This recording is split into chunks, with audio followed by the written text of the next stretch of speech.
Presiding over Monday's cabinet meeting following his latest diplomatic agenda in New York, President South Korea's economy won't grow. The central bank has kept its key interest rate unchanged. Mission complete. Foreign rocket booty South Korea. Seoul is rallying in hopes of bringing the World Expo 2030.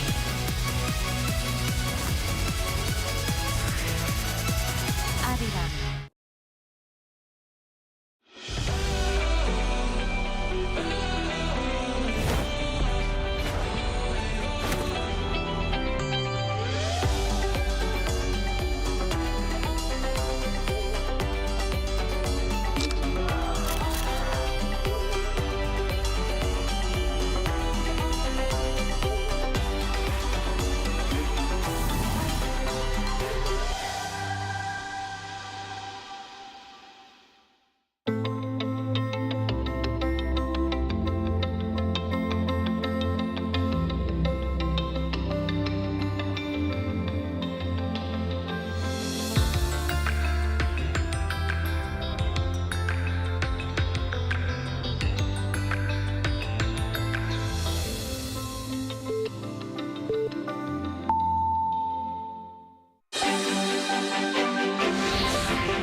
It's March 10th here in Seoul, and I'm Kim Dami. We begin with these stories making the headlines at this hour. Starting with President Yoon Sung-yeol's release from custody. President Yoon returned home on Saturday after being in detention over charges of leading an insurrection as part of his December martial law declaration. The main opposition Democratic Party is now threatening to impeach a prosecutor for not appealing the court's decision to revoke Yoon's detention. Tariffs on some goods from Canada and Mexico set for April 2nd could increase, U.S. President Donald Trump says. And China's retaliatory additional tariffs on U.S. agriculture products are now in effect. South Korea and the U.S. begin their annual joint military drills involving computer-simulated drills and on-field training for the next 11 days from Monday. This year's Freedom Shield exercise is the two allies' first major military drill under the second Trump administration. President Yoon is back in Yongsan after a landmark court decision to cancel his detention, and with prosecutors not appealing that call.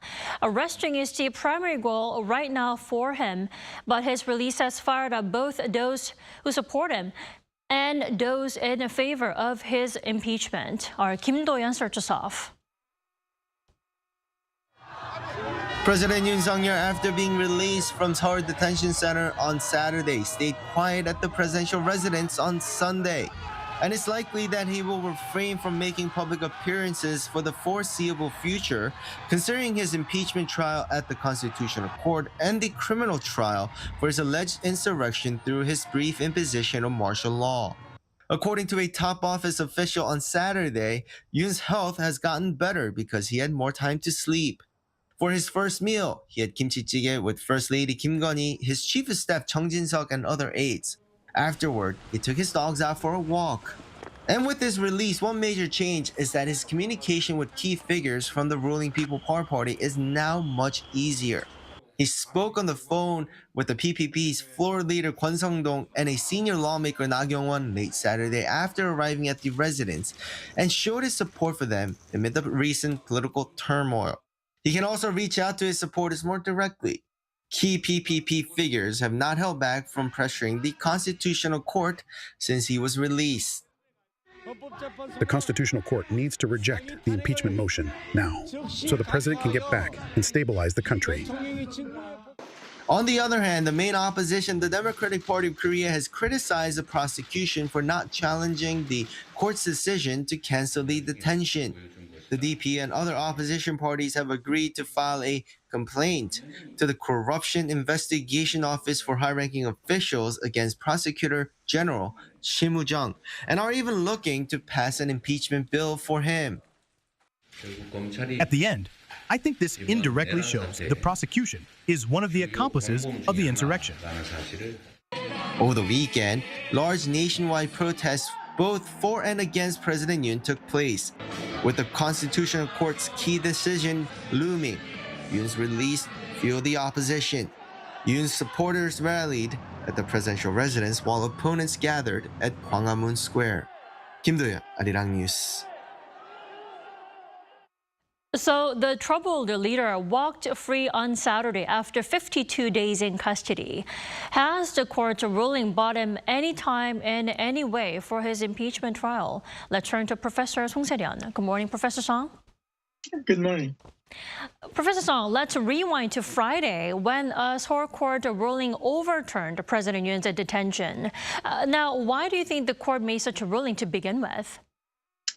Now, the review of the arrest or detention in the United States, it's a habeas corpus action, is a favorite of the defense attorney's moves. This decision that came down on Friday was mostly procedural.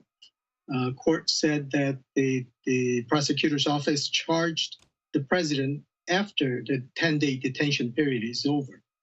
And of course, there are debates about how to calculate those detention periods. But once the court has determined that it was after the 10 days, that decision becomes a sort of a final because there is a Supreme Court, a Constitutional Court precedent that filing the immediate appeal has an effect of prolonging the detention period, and it could be unconstitutional. So I think that the prosecutor's office thought that there is a risky move to file an appeal.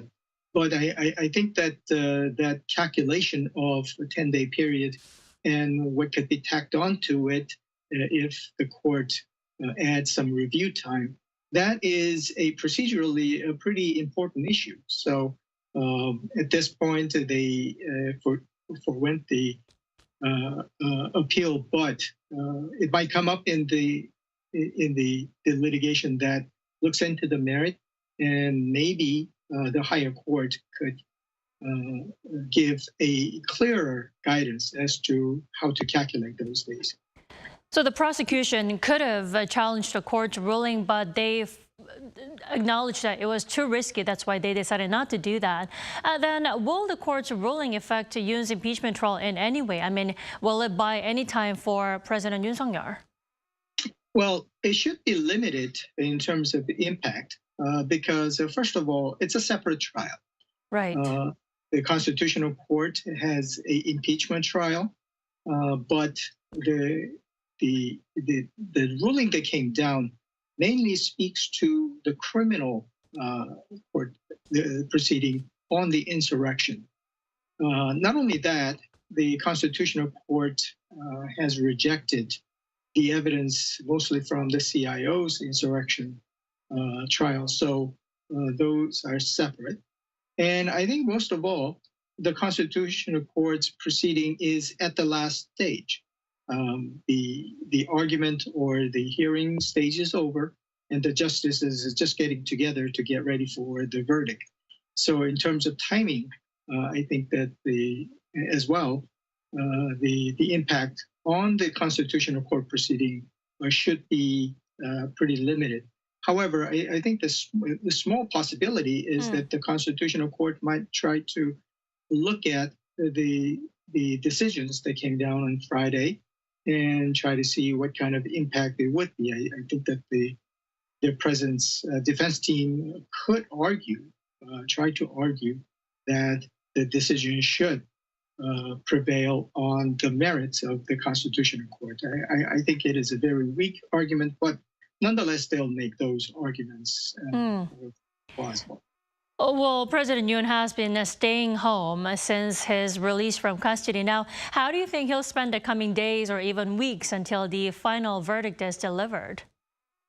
Well, since the Constitutional Court proceeding is at the last stage, there's not much he can do at this point. But I think that he will continue to rally his supporters. I think in his mind, has been effective in terms of getting a popular support, and maybe that'll influence the Constitutional Court, although it should not. But I think even after the Constitutional Court proceedings verdict, he has insurrection trial.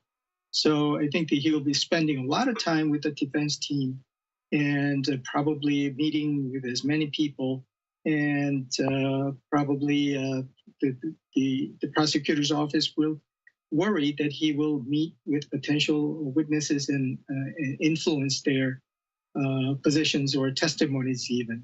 So though I think it will have a busy time ahead, mostly with the rallying his supporters and getting prepared for the criminal trial. Definitely. Well, many are expecting Friday to be the ruling day, this Friday. That's the widely expected case. Do you think the court, is there any chance that the court will push back Yoon's release, the ruling day, further from Friday? Again, I think that him getting released have a limited impact, but at the same time, the Constitutional Court has shown a tendency to be very, very cautious. So if there are some doubts in their mind that they could be lingering on after their verdict, probably they'll revisit the issues. I don't think they'll reopen the case, but I think that they might be cautious as to the discussion among the justices would be complete and not leave anything lingering afterwards. So I don't think that it's going to be too delayed. I think their timeline of at the end of this month, probably that is a good barometer to look at when the decision will come down. But whether it be this Friday, it's I think at best a half and half. Well, it'll be a crucial week for both President Yoon and the judges if the ruling does take place on Friday. Professor Song, thank you so much for connecting with us this morning. We appreciate it. My pleasure. Thank you.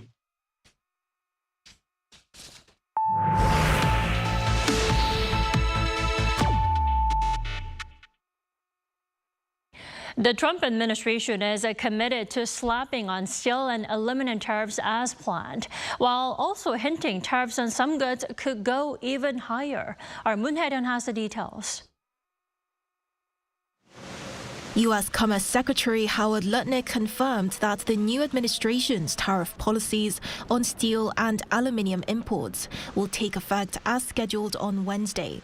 During an interview with NBC News on Sunday, Lutnick responded yes when asked whether the 25% tariffs on steel and aluminium would be implemented starting March 12th. The tariffs will not only apply to Canada, Mexico and China, initial targets of U.S. President Donald Trump's trade policies, but also to other steel and aluminium exporters, including South Korea. Lutnick's remarks come amid shifting U.S. trade policies. Last week, Trump gave a one-month exemption for all imports covered under the free trade agreement between the U.S., Mexico and Canada, delaying tariffs on those goods until April 2nd. On that date, Washington is set to impose new reciprocal duties on countries around the world, further escalating trade tensions.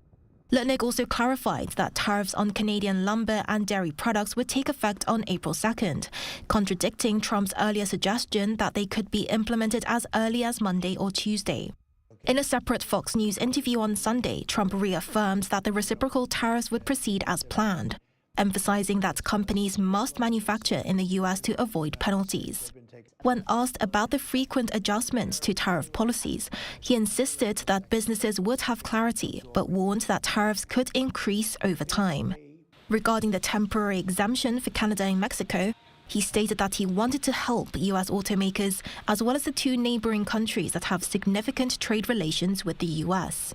Meanwhile, China has responded with a second wave of retaliatory tariffs on U.S. agricultural and livestock products effective Monday. Last Tuesday, Beijing announced that they would impose a 15% tariff hike on 29 U.S. products and a 10% increase on 711 others. The trade dispute reignited last month when the US imposed an additional 10% tariff on all Chinese imports, followed by another 10% hike last week. China immediately implemented a 15% tariff on coal and liquefied natural gas from the US, along with a 10% tariff on crude oil, agricultural machinery, and pickup trucks. Despite these developments, there have been no formal negotiations between the two parties to de-escalate the trade war. 문혜련, Arirang News. Seoul and Washington kicked off their annual joint exercise on Monday. A Freedom Shield marks the Allies' first major military exercise since U.S. President Donald Trump took office in January. And the 11-day drills include field training across all domains. And based on the Freedom Shield exercise scenario, the command post exercise that assumes a full-scale war on the Korean Peninsula. This year's springtime military drill is set to reflect recent tactical changes in North Korea's military, such as GPS jamming, cyber attacks, and drone strikes. Live fire drills, however, will not take place, as the Allies have agreed to pause the use of live fire training after South Korea's KF-16 fighter jets abnormally dropped bombs on a civilian village last week. A U.S. special envoy for hostages who held direct talks with Palestinian military group Hamas said Sunday that the meeting was very helpful, signaling that a hostage deal could be reached within weeks. A special presidential envoy for hostage affairs, Adam Bola, expressed confidence that a deal to release Israeli hostages could be reached soon after holding several secret meetings with the military group. Bola said his meetings with the Hamas leadership in recent days were to pinpoint the group's endgame in bringing hostilities to a close. Now, there are 24 hostages, including 22 Israelis who are presumed alive, still being held captive by Hamas. And meanwhile, Israel continues to pressure Hamas after the end of the first phase of the ceasefire deal, this time by cutting the electricity supply to the enclave. South Korean electronics giants Samsung and LG Electronics swept the top spots in key categories of a recent washer-dryer set evaluation conducted by Consumer Reports, a U.S. consumer media outlet. According to industry sources on Monday, LG Electronics secured a first place in two categories: front-load washer-dryer sets and top-load washer-dryer sets, while Samsung Electronics took the top spot in the agitator washer-dryer category. The evaluation assessed around 70 washer-dryer sets commonly sold as pairs in U.S. retail stores based on performance, price, and energy efficiency.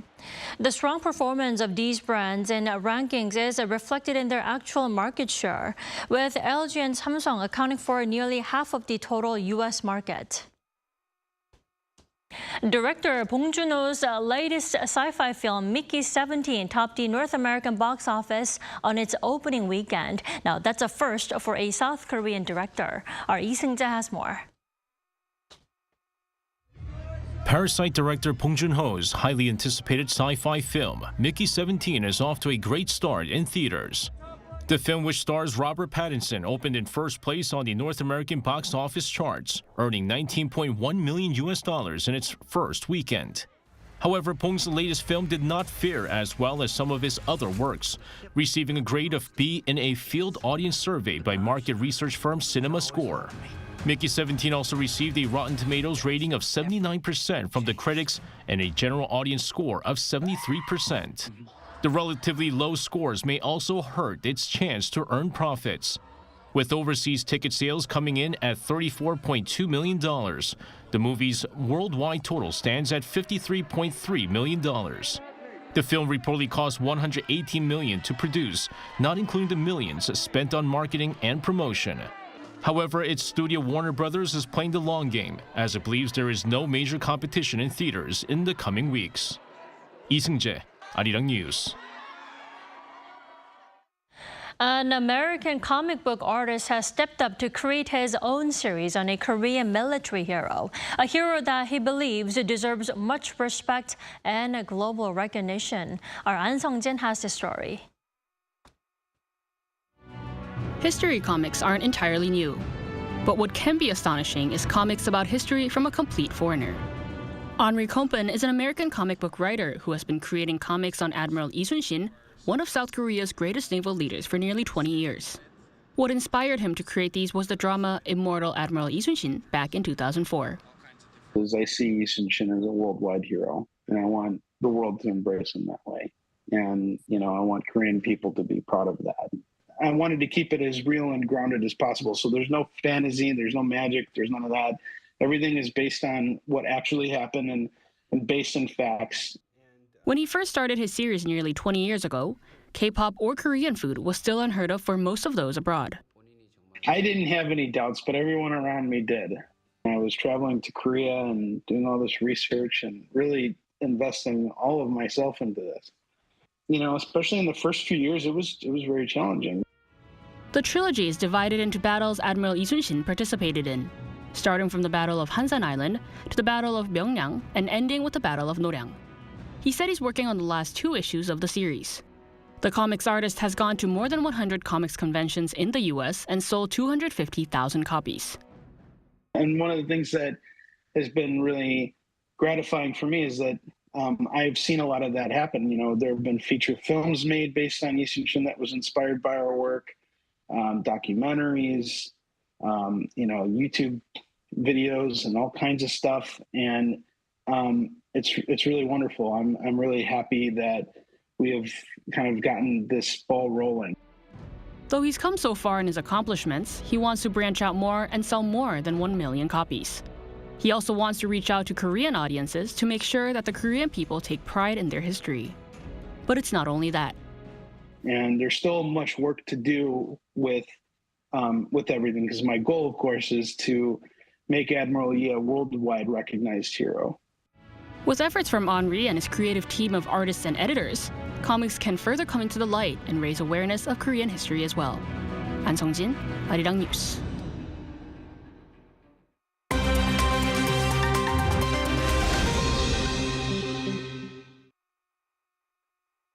Now let's take a look at the stories from around the world with our Choi Ji-hee. Welcome back, Ji-hee. Good morning, Tommy. So Ji-hee, let's start with Syria, where the country is seeing deadly violence. Tell us more. Right. There have been clashes between pro-government forces and those loyal to the previous regime, and more than 1,000 people, mostly civilians, have been killed. While Syria is experiencing the deadly violence, interim President Ahmed al-Sharaa pledged on Sunday to take responsibility and address the crisis. The recent surge in violence erupted near the city of Latakia, with 4 days of intense clashes since Thursday. There have been more than 1,000 deaths, mostly Alawite civilians, as well as significant casualties among security forces and pro-Assad fighters. Reports have emerged of mass executions, revenge killings, and atrocities against civilians. Meanwhile, foreign ministers from Turkey, Jordan, Syria, and Iraq gathered in Jordan to discuss security cooperation and address the issue in Syria on Sunday. Over in Romania, the country's election bureau has barred far-right pro-Russian candidate Călin Georgescu from running in the upcoming presidential election, citing violations of extremism laws. On Sunday local time, Romania's Central Election Bureau announced the disqualification of Călin Georgescu from the upcoming presidential election slated for May 4th. The Bureau's decision was based on Georgescu's alleged associations with fascist organizations and endorsements from extremist groups, which go against the nation's laws against extremism. Georgescu, who won the first round of last November's cancelled election amid allegations of Russian interference, called the ruling a threat to democracy. The decision can be challenged, with a final ruling expected by Wednesday. This disqualification has led to violent clashes between Georgescu's supporters and riot police in Bucharest. In Australia's eastern state of Queensland and northern New South Wales, ex-tropical cyclone Alfred led to widespread destruction after making landfall on Saturday. The storm brought strong winds and heavy rain, causing damage to infrastructure and properties, with over 300,000 homes and businesses experiencing power outages. One person was confirmed dead and several were injured. Cyclones frequently occur in Queensland's tropical north, but they're uncommon in the state's temperate and densely populated region bordering New South Wales. While the economic impact is expected to be substantial, recovery efforts are likely to take several months. Finally, in Switzerland, the 55th Engadine Ski Marathon took place on Sunday local time, attracting over 12,000 participants from more than 60 nations. The 42-kilometer race stretched from Maloja to Schanf in the Engadine Valley. In the men's category, Norway's Håvard Moseby clinched victory with a time of 1 hour 34 minutes 3.9 seconds. And in the women's race, Switzerland's Nadine Fendrick secured first place with a time of 1 hour 41 minutes 3 seconds. The event not only showcased elite athletic performances, but also highlighted the region's commitment to promoting winter sports tourism.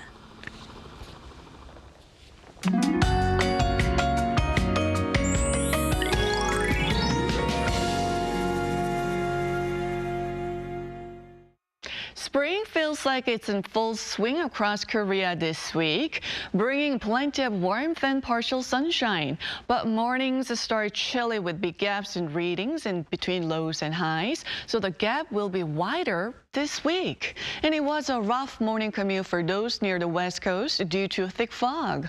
Also, one thing to keep an eye on is the air quality.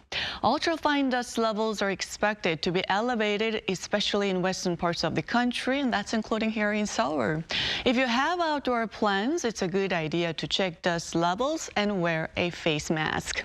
Now we'll see daytime highs rising similar to yesterday, topping out at 14 degrees here in the capital.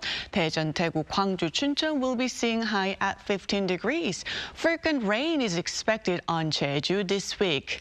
Meanwhile, western parts of the country and the capital region need to be aware of air quality throughout this week, with warmer afternoon temperatures forecast to persist. It's easy to come down with a cold when the temperature fluctuates, so take care.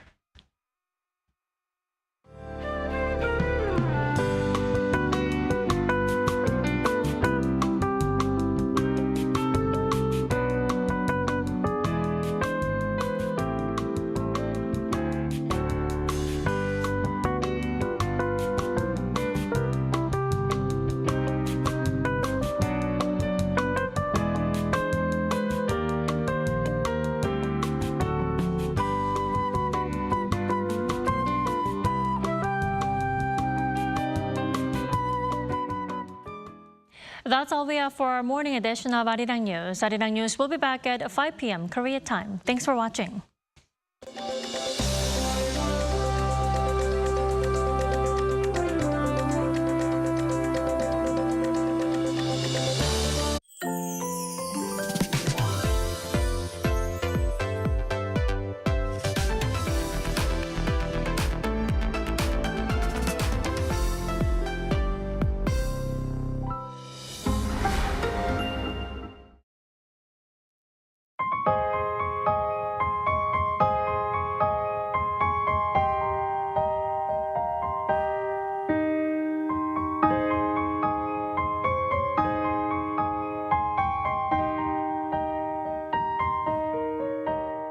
철이라는 게 정말 중요한 자원이에요. 광물에서 얻어서 힘들게 만들어진 철이라는 자원인데 그게 정말 너무 쉽게 쓰고 버려지죠. 쓰는지도 모르고.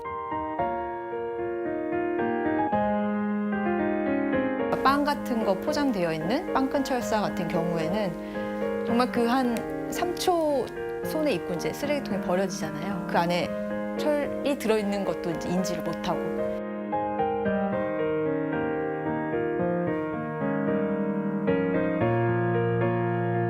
저 스스로도 작업하기 전에는 저도 그냥 풀러서 쓰레기통에 버리고 했는데 작업을 하고 나니까 그런 철사들이 정말 많이 모인다는 거를 알게 됐어요.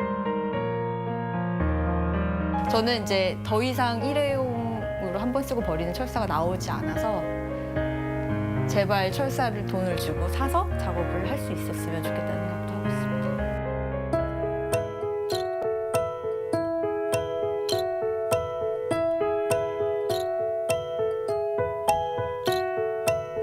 숲과 산과 강이 정말 나를 보호하고 있구나라는 생각을 이 글귀를 읽으면서 생각을 해서 이걸 제가 제일 좋아하는 문장입니다.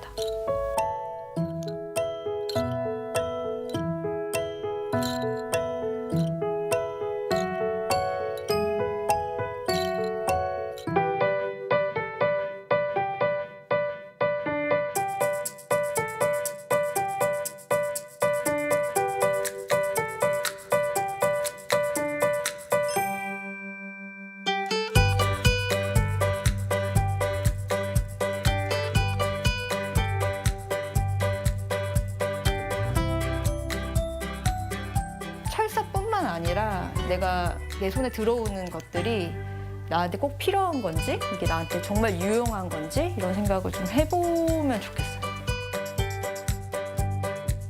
나는 버려지는 철사에 새 삶을 주는 그리너다.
We're here to bring a new type of news show. New insight, new styles, and new topics every day. We are News Generation. Bring news just for you. It's Monday, March 10th here in Seoul. I'm Song Yujin, and great to have you with us on News Generation. Joining us today is Hee Kim. Happy Monday. Happy Monday. And we're pleased to join by a new panelist. She is Rasita Idris. Welcome to the show. Hi, good morning. Yeah, I'm Rasita from Brunei, and it's wonderful to be here today. It's wonderful to have you on our show. Welcome. Thank you. And both are here to speak on behalf of those in their 20s and 30s. So Monday is when we start off the week with topics grabbing the attention of young people. Previously on NewsGen, we talked about Korea's deep-rooted enthusiasm for early education, a trend where children, even before entering elementary school, are enrolled in cram schools for subjects like English, math, sports, and the arts. And this passion for early education has once again ignited intense debate here in the country, particularly with the rise of a phenomenon known as the 7-year-old 고시, which is named after Korea's notoriously difficult specialty exams for lawyers or doctors and etc. called 고시. So Rasita, starting off, have you ever came across this term before? I recently learned about the 7-year-old 고시 in detail while preparing for something, but I had only a vague idea about it before. And after living in Seoul for about 5 years, I realized how intense South Korea's emphasis on education is, especially in terms of investment in English education. This culture has been a hot topic in Korea lately. And which is the reason why we brought up this as our main topic for today's discussion here on NewsGen. So now to you, Ki, for our viewers who might not be familiar with the term 7-year-old 고시, could you please break us down what this concept is? And also, when we talk about this early education craze in Korea, we must talk about the popular Daechidong district, Daechidong area. So please tell us more about that too. So Daechidong is like a symbol of private education in Korea. So we even sometimes ask you know, our friends, are you Daechidong kids? Right. Are you Daechidong kid? Frankly, I'm not. Okay. Well, I'm not either, but you know, when I come to work here to Arirang, I always pass by Daechidong, the main street, and I can always see that the cars lined up either side picking up the kids. And as a matter of fact, I also have been teaching English for a little more than 10 years in Daechidong for quite some time, a long time ago, and I know how they are. So lately, Daechidong has been in the spotlight, and it has become a main item for many different contents like YouTube, drama, and movies.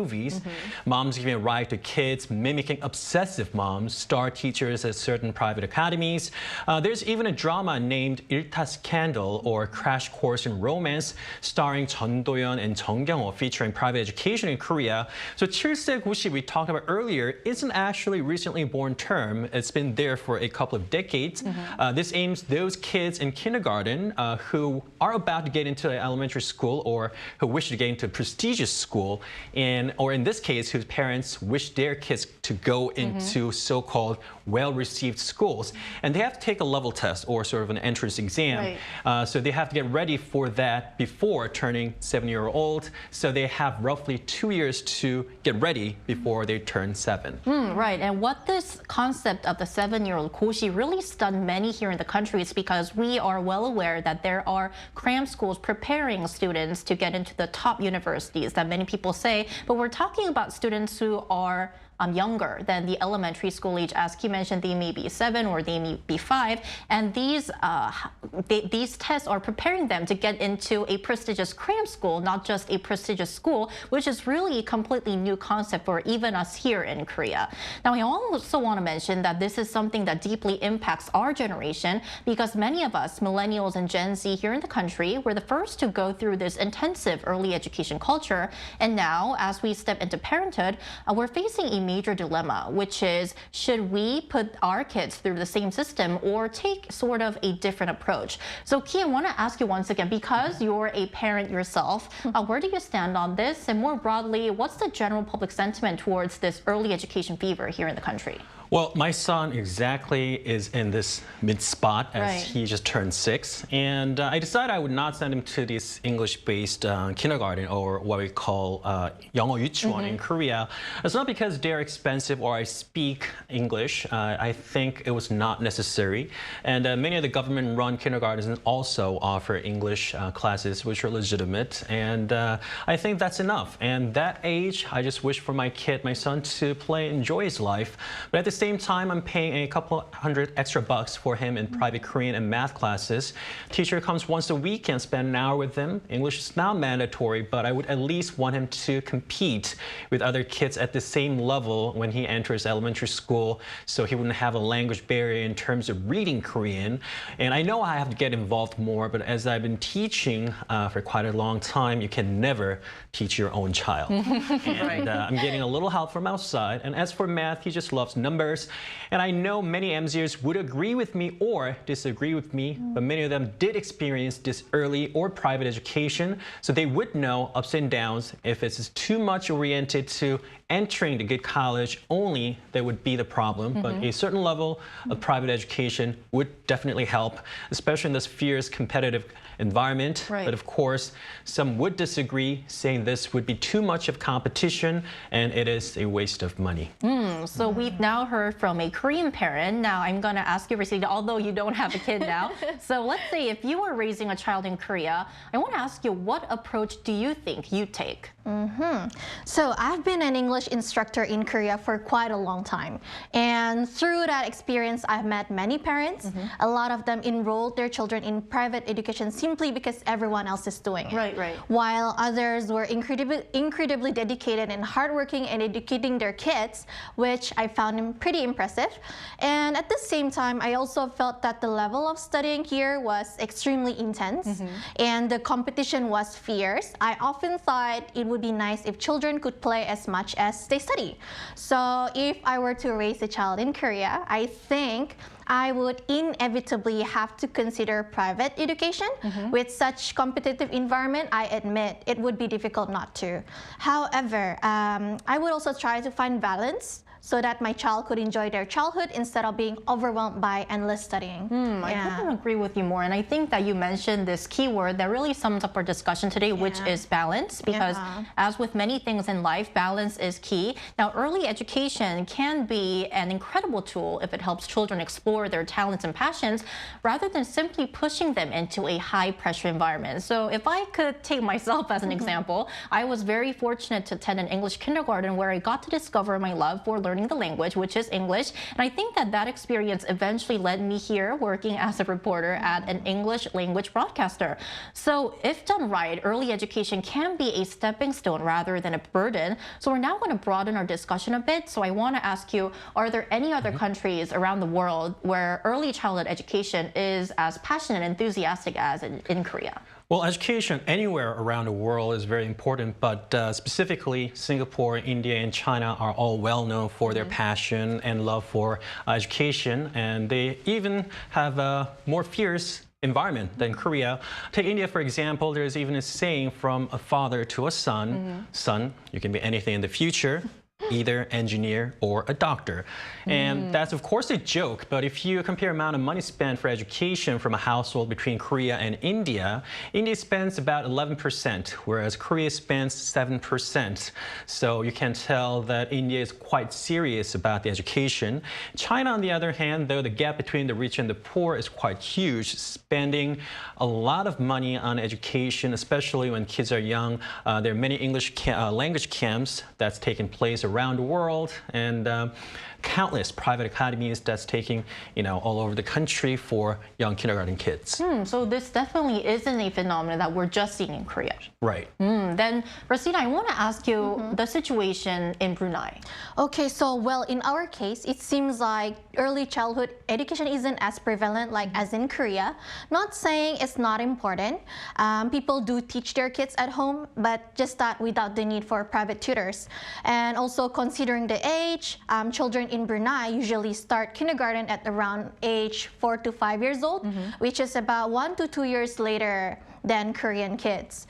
So in particular, Korea places a strong emphasis on early English education, whereas in Brunei, English is considered as one of the native languages, so there's no need to push the children to learn it intensively. Because of this, it naturally reduces the pressure to start English education at an early age. I see. All right, so we're now going to take the time to look at what our viewers think. We also asked them whether early childhood education is playing a big role in their countries. Let's take a look at some of their responses. Our first response for this Monday is by Germarita. In Italy, children are not required to learn anything before kindergarten. In kindergarten, they just learn social skills by being together and doing crafts and are not required to learn the alphabet or hold pens. The best part for me was learning table manners when lunch was served. Our second comment for this Monday is from the Philippines. Benny D97, children in the Philippines have a chance to learn the alphabet and mathematics before going to school. Our final comment is by UFSA22. Most kids in the United States learn to read fluently before 1st and 3rd grade, so I'd say they aren't actively involved in early education. So we've taken a look at the early education system here in Korea and in other parts of the world. Now, to dive deeper, we'll be speaking with an education expert after a short break. Stay with us.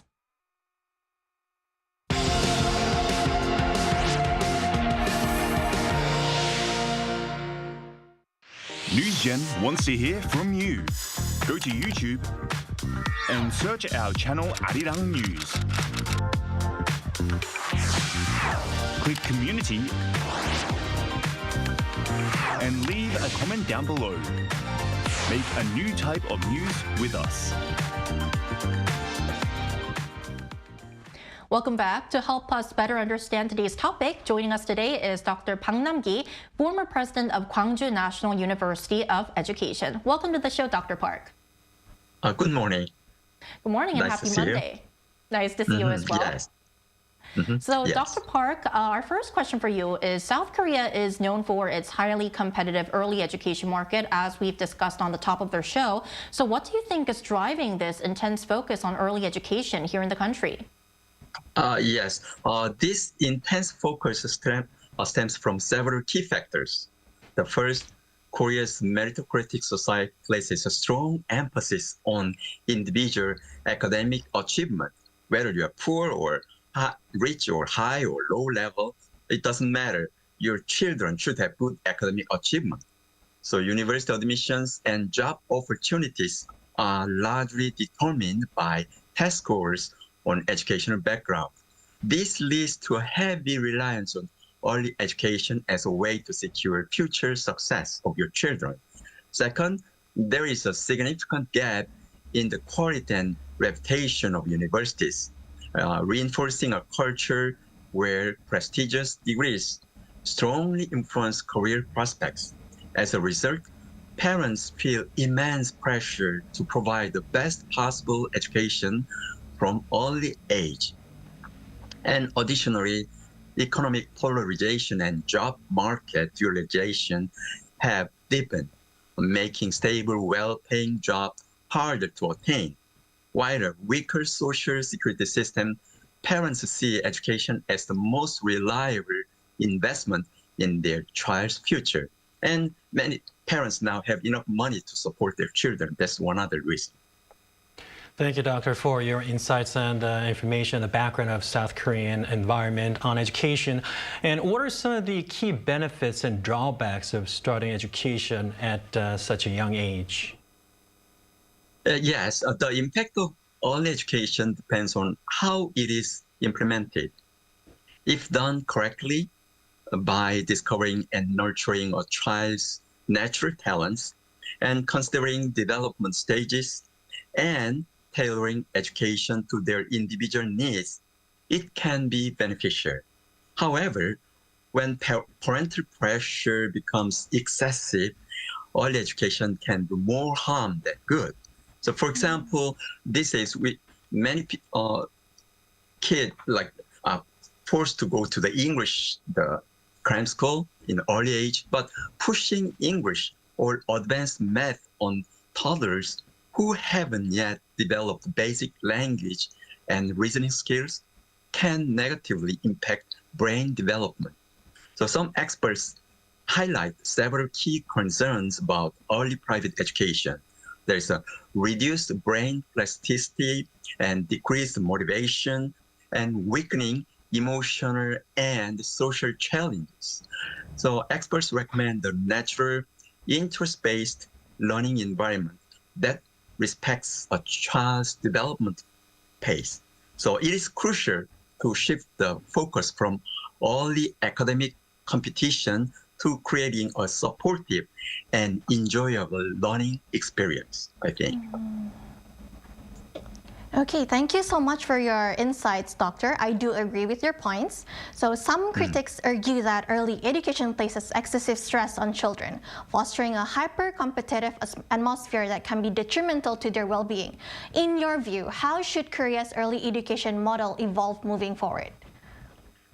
Yes, to improve Korea's early education model, we need a balanced approach that meets the both educational and developmental needs. So first, public kindergarten should strengthen their academic role while maintaining play-based learning. So it goes to the play-based learning, and parents feel a little scared that their kid cannot learn any academic skills. So this means integrating age-appropriate language, math, and even English program based on parental feedback. And second, parents should receive training on effective early education methods before sending their children to school. So parents really need education. Even if we do some small things, we learn something before, but raising child really need a lot of education for parents. So providing interactive online resources and community-based knowledge can help parents make informed decisions. And third, raising awareness about the benefits and risks of early private education is essential. Parents need accurate information to avoid excessive pressure on their children. And finally, collaboration between civic groups, education offices, and private institutions can help create policies that promote healthy early education while reducing harmful competition. So by making these changes, we can encourage that early education supports children's natural growth while preparing them for future learning, I think. Right. So education for parents so that they can better educate their children. All right, Dr. Park, thank you so much for your time today. Have a great start to a new week. Thanks. Thank you. Thank you. Thank you. So ending off, to ensure that early education is seen as an opportunity rather than a burden, I want to ask our panelists, what improvements do you think can be made to Korea's early education system? Well, I've taught English probably about 13 or 14 years. I probably taught all different brackets of students from ranging from 3 or 4-year-old to elementary school students, high school students, TOEIC, TOEFL, or college entrance exams, or cram school students. And I even developed some of the curriculums when the English kindergarten was first introduced. The problem is, every time when we try to have kids learn something, the kids has to have some interest in it. So it has to be children-oriented, but mostly it seems like parents are driving source, right? And every year we see less and less child being born, right? The birth rate is also the country's problem. Then the education, and then every time we see the presidential election, the education is one of their main policies as well, right? So what I wish is that there needs a change in a public sentiment as well, because we need to find out what each child needs. It's not about the English, mathematics, science. The child has their own, skills and their own power and their own, skills, right? And also having a assessment on the private education is not the only solution, because I know when the recession was implemented in each private education, what happened was they did it in secret way. Right, after 10 p.m., right? Exactly, and it got more expensive somehow, right? Because they have to take a risk as well. So I think number one is parents, and as an MZer now, need to change our perspective, and education should be focused on what each child needs instead of what we think they need. Right. I think child-oriented education is very important because parents, they are doing this because they want the best for their children. But if they don't make child-oriented decisions, then that could have an opposite effect, right? Yeah, and a lot of parents actually, to be honest, try to reflect their childhood on their children. And that's one of the things that, one of the mistakes that they make all the time. Definitely. And what do you suggest, Rosita? Okay, so before I start, just a disclaimer, my opinion is my own. I mean, I'm still single and I do not know what it's like to raise a children yet. But I believe that children should start education at a pace that allows them to develop socially and cognitively before focusing too heavily on academics. So in Korea, where early English and math prep begins as young as age 3, I feel that a shift to play-based learning like storytelling and interactive activities like field trips or hands-on activities would help children develop naturally rather than through rigid memorization. Also, not to mention that the reliance on hagwons or cram school creates a significant burden on parents. And I think strengthening public after-school programs could ease this pressure. And yeah, so I also wish that children could play as much as they study, like as I mentioned before. While early competition and rankings are prioritized, instead of just aiming for top grades, a more balanced approach like normalizing multiple pathways to success, not just top universities, could help foster a genuine love for learning and would allow children to actually thrive without feeling overwhelmed. So building more of a stress-free environment for the students, and all for an education system that does more good, way more good than harm. And that's all we have for this episode of News Generation, but we will be back tomorrow at 10:30 a.m. Korea time. Special thanks to Ki Kim. Thank you. Thank you. And Rosita Idris. Yeah, it's a pleasure. It was a pleasure. It was a pleasure. And to our viewers, thank you for tuning in and hope you have a great start to a new week. We are News Generation.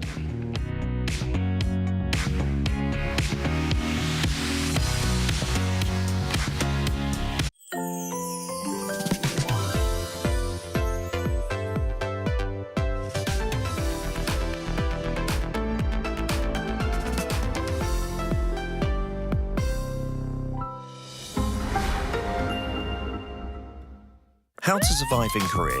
Workplace. Step 1. Lunchtime. The most important morning routine is to check today's menu. Food is essential for survival. Memorize today's menu. The highlight of office life. Lunchtime. Rice in the bottom left, soup in the bottom right. The top is for the sides. The sauce and the spoon go here. This is the basic layout, but it's